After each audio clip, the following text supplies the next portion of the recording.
did this imagination you had confront with the reality that you experienced? Right.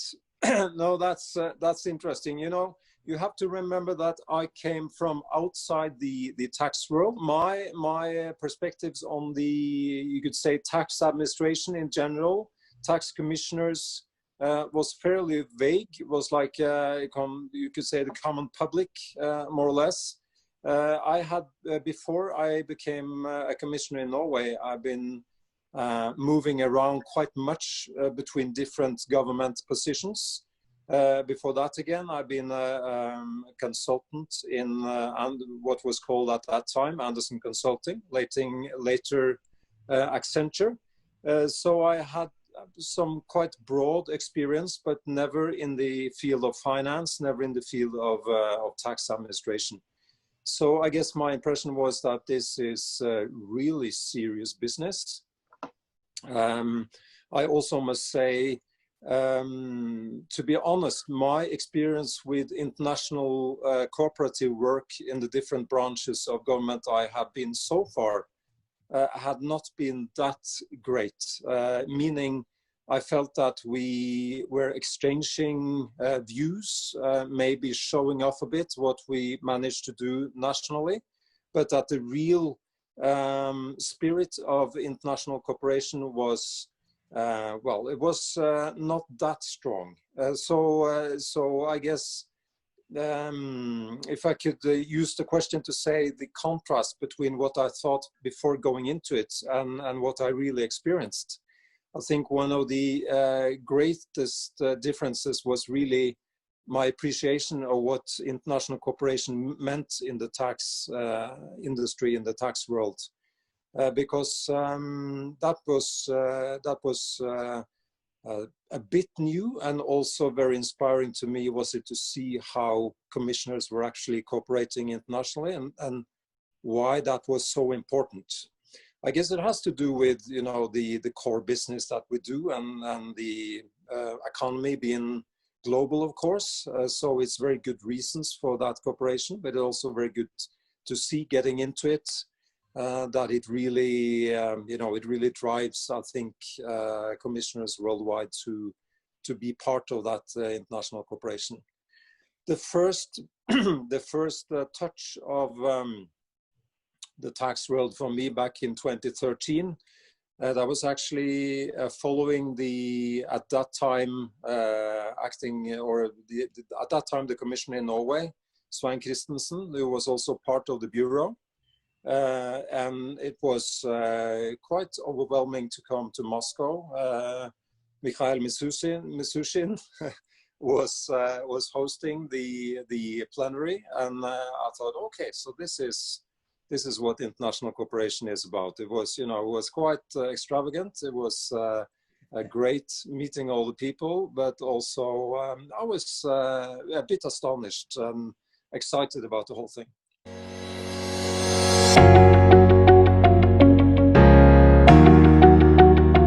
You've been quite successful, I think we can say, from the outside, and what we hear from the inside in Norway as tax commissioner. We very often in the FTA have a session called What Keeps You Awake at Night. So what did keep you awake at night, or did you have a good sleep time while being a commissioner? Well, I think that's actually something I feel that is kind of a strength or an asset, is to be able to deal with issues that are quite serious and also have some risk about them, and still sleep quite well at night. So, you know, the basis is quite good. I'm not very easily disturbed in that way. But I get the issues that I was quite concerned about during my time is had to do with maybe not 100% within the tax world it's only, but it had to do with labor market crime. It had to do with keeping the work market, the labor market in Norway serious. we saw some threats related to those issues. So I guess that was part of what was what I still feel is actually quite difficult to deal with. It's kind of what you could call a wicked problem that is hard to really get rid of. And I also think going into my new position as leading the labor and welfare administration in Norway, I think I take that concern with me. It has to do with also my new position, I think. So I think that was maybe the national concern I had the strongest. And then, of course, together with you and the rest of the community in the FTA, it's difficult to look at that period and don't see, on the one hand, you have the Panama Papers, you have all the discussion internationally about openness and keeping a serious business internationally, but also, of course, the work that still goes on digitizing the economy and how that really has some strong implications on the regulation of taxes internationally. So, you know, it's a lot of things I'm a bit sad to turn my back to, so to speak. And almost on the top of that list is the process of digitizing the economy and how that should be coped with in terms of taxes. And of course, that's a political driven process, but still, I think it's very important for the tax commissioners around the world as well to both feed into that process with, you could say, common sense in how things work, and also take down and try to implement what's being concluded at. I mean, I can say on my behalf, on the Secretariat behalf, but I think I can say on behalf of the commissioners, you've been a very good chair of the FTA, being not too shy to speak or to organize or to trigger new work streams while keeping the focus and not having too many different work streams which don't come together. So that's my view as secretary. So I would like to thank you for this.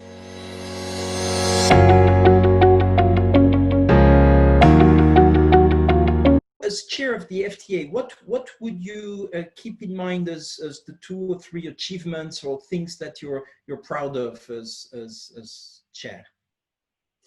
Well, I think, first of all, thank you very much for your kind words. I mean, I think it's a privilege to be chair in the FTA, and that's for several reasons, actually. That's one goes back to the really strong cooperative spirit I think we found in the FTA, we find in the FTA community. So that's, you know, that's just a privilege to be able to have a central position in that. And also, of course, I think you and the OECD Secretariat does a tremendous job in really driving the processes. I mean, you're not so many people, but you make a great difference in terms of quality of the processes that we have in the FTA. I think over these years, I would say one very obvious step ahead is automatic exchange of information. You know, that's something that is kind of it's taking place, it's being implemented.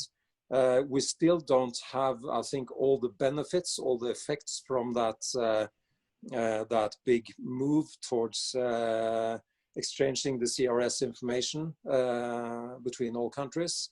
But I think it's a significant move from the tax administrations towards more openness in the exchange of economic information internationally. So that together with the openness created by the leakages and the journalism and the political focus on that, I think that's a strong move towards more openness. And then, of course, there's always new work to be done on that. I'll never forget Brooke Harrington having her presentation on how the wealth managers are actually working together with people to try to find new loopholes, etc. But still, I think that's a significant move. I also think being a bit more, having a more narrow focus on what the FTA is doing and how we are working together in the FTA. I think we have managed through these years to be maybe focusing a bit more strategically on certain issues, not dealing with everything flat, but having a more strategic focus on certain areas. And I would also say, the small things that we maybe have a bit more participative atmosphere at the plenaries, stuff like that has I think it made FTA stronger during these years. So I feel a really good spirit of involvement and people wanting to be part of this. That's been a good development, I think.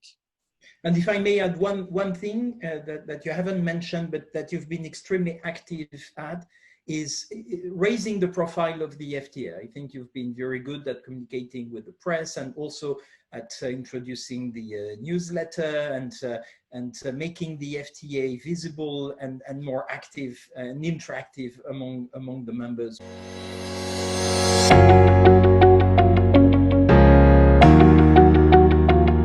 You've mentioned, Hans Christian, the digitization of tax administrations. And I think we've seen that with the COVID crisis, which means that we speak from our respective places, not even our offices today.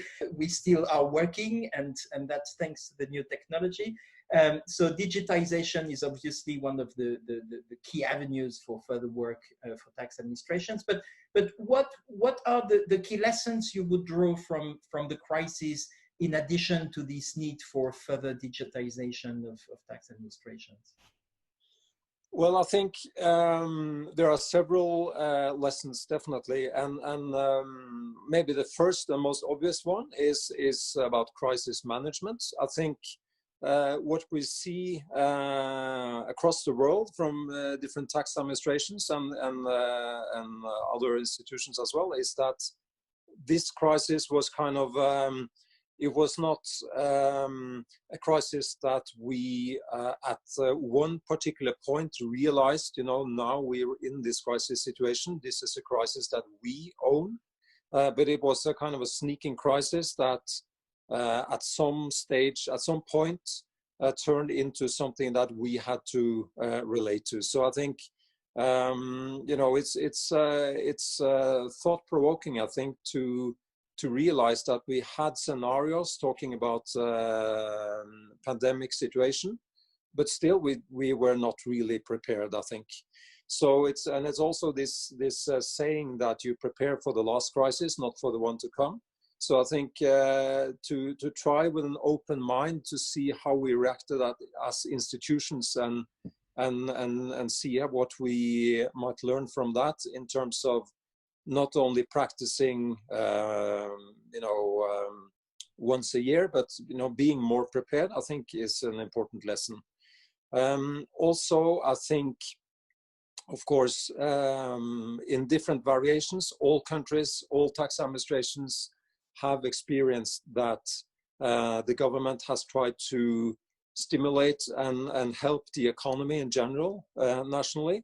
And all of us have been part of that in different ways. So I think that's also been putting an extra pressure on us. One is the one you touched upon, of course, that we all had to go home to our offices in many countries and work from home. We had the tax filing of the yearly tax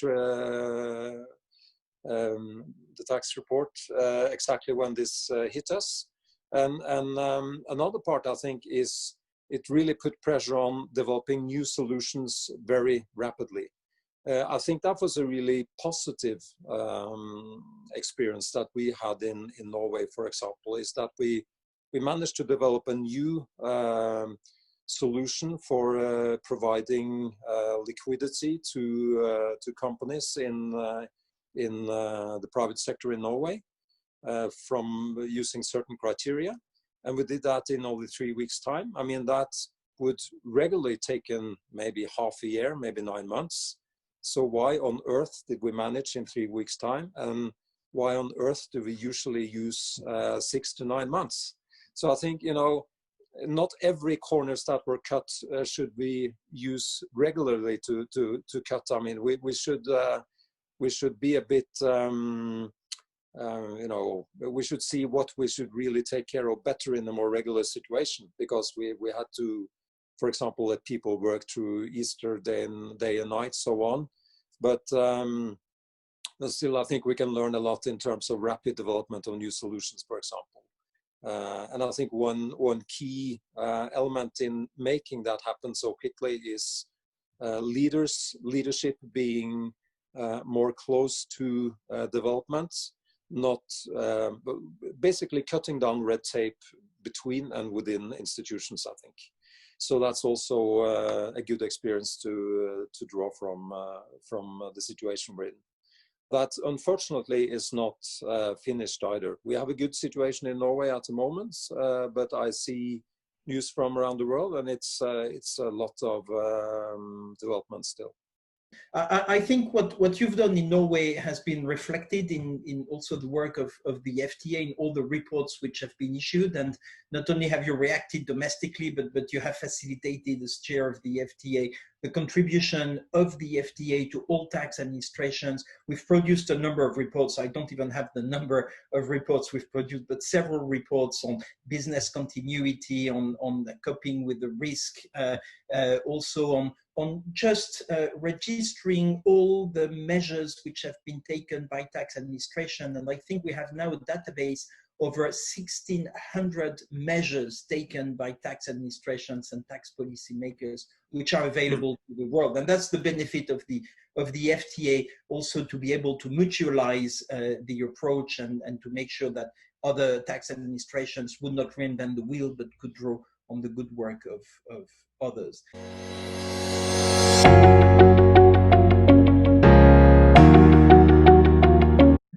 Before you leave, what would be your recommendations or advice to the new chair of the FTA? Bob Hamilton from the Canadian Revenue Agency was elected. He was your vice chair, so he's been very much involved in the governance of the FTA. So what would be your words of wisdom to Bob as incoming chair of the Firm and Tax Administration? Well, I think if I should make it really short to Bob, I would say keep up the good work, actually, because as you say, Pascal, he's been so central in much of what's been going on in the FTA.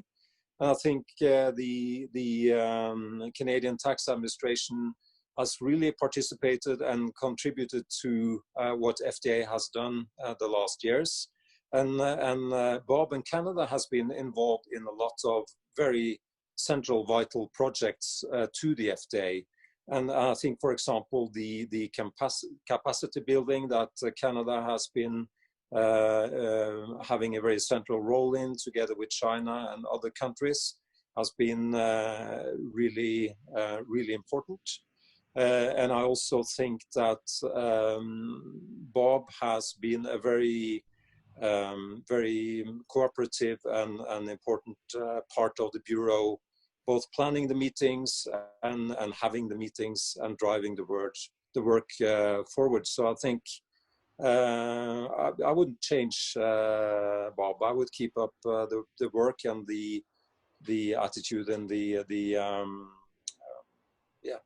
angle you had on the FTA work so far. I think one advice when it comes to the content of what FTA is working on and what it could be working on in the future, I would say there are some projects that we work on at the moment that I think are quite important. I think there could be a significant strength in the FTA work, for example, related to Tax Administration 2030. I think really gathering all the good strategic capacity that we have together in the FTA and the FTA Bureau and trying to look ahead. I mean, I think we have the experience from a lot of countries that tax administrations drive the modernization of government, drives the modernization and is quite far towards the front of digital development, for example. So I think using projects like the Tax Administration 2030 and others to try to look quite far ahead, actually, quite far ahead, some years ahead, and see, well, where are we actually going at? What does artificial intelligence, for example, and big data mean to us as tax administrations? What are the opportunities? What are the main points of decision and choices that has to be made? And what should we present our political leadership with as opportunities, actually? So I think that would be my only advice to Bob, except from keeping up the good work, is to be a bit forward-looking because I think FTA could play a role in the future. I would fully agree with you, Hans Christian. Digitization, artificial intelligence, handling of data are absolutely key for the years to come for all tax administrations, and maybe the advanced tax administrations, which are members of the FTA, can also be a good model for developing countries' tax administrations. And talking about developing countries, that's also something you have in common with Bob. It's a personal view and also a country policy, but the link with developing countries, enhancing capacities. Norway has been very generous in providing tax inspectors for the Tax Inspector Without Border initiative. Bob is the representative of the FTA in the board of the Tax Inspectors Without Borders. So we can see the continuity. We're talking about business continuity.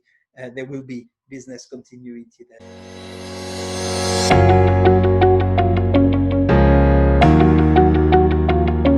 Listen, Hans Christian, it's been a real pleasure to have you as chair again. Thanks a lot.